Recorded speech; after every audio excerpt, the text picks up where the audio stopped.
விக்கிரவாண்டி இடைத்தேர்தலில் திராவிட முன்னேற்றக் கழகம் மிகப்பெரிய ஒரு படுதோல்வியை சந்திக்கும்.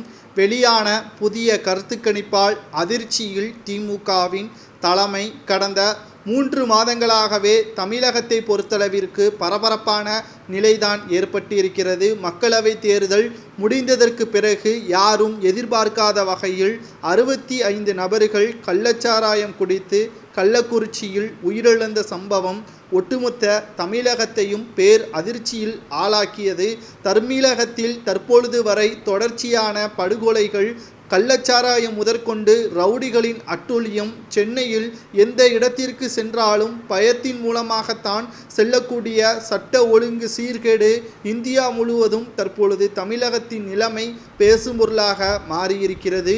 குறிப்பாக தமிழகத்தில் வருகின்ற ஜூலை 10ஆம் தேதி விக்கிரவாண்டி இடைத்தேர்தலில் யார் வெற்றியடைவார்? இதுவரைக்கும் விக்கிரவாண்டி தேர்தலை பொறுத்தளவிற்கு 6 முறை அதிமுகவும் 7 முறை திராவிட முன்னேற்றக் கழகமும் வெற்றியடைந்திருக்கிறது. இந்த முறை அதிமுக களத்தில் இல்லாத காரணத்தினால் அதிமுகவின் இடத்தை தக்க வைத்து கொள்ளுமா அல்லது திமுகவை மீண்டும் வெல்லுமா என்ற அனைவரும் எதிர்பார்ப்புகள் அதிகளவில் இருந்து கொண்டிருந்த நிலையில் திராவிட முன்னேற்றக் கழகத்தை வீழ்த்துகிறது என்று பாட்டாளி மக்கள் கட்சியின் தலைவர் அன்புமணி ராமதாஸ் அவர்கள் அறிக்கை ஒன்றை வெளியிட்டிருக்கிறார்.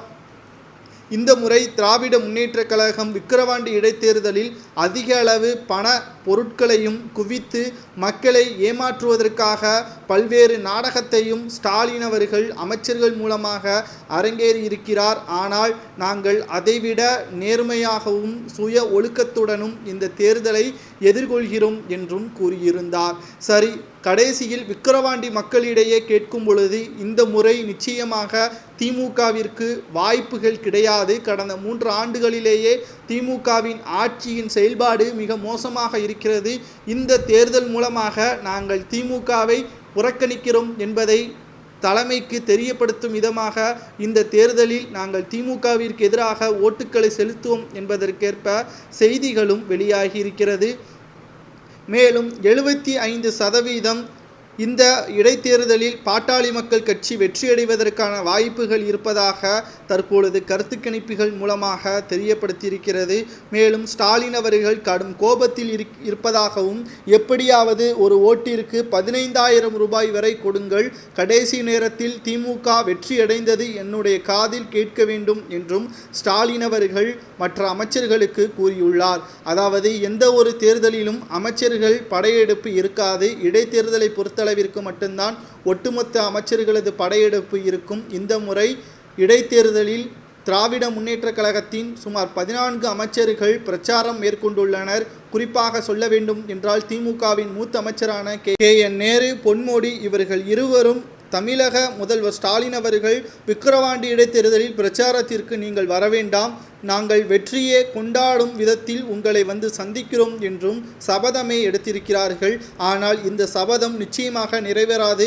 தமிழகத்தில் தொடர் வன்கொடுமை, மேலும் கள்ளச்சாராயம், கொலை, கொள்ளை, கஞ்சா, போதை மருந்து கடத்தல் அதிகளவில் தமிழகத்தில் நடைபெற்று இருப்பதால் அதனை எதிர்க்கும் விதமாகவும் தமிழக அரசிற்கு எதிராக நாங்கள் ஒற்றுமையாக இந்த தேர்தலை சந்திக்க உள்ளதாக விக்கிரவாண்டி இடைத்தேர்தல் தற்பொழுது சுவாரஸ்யமான முறையில் நடந்து வருகிறது. இன்று மாலை 6:30 மணி அளவில் தேர்தல் பிரச்சாரம் முடிவடைகிறது.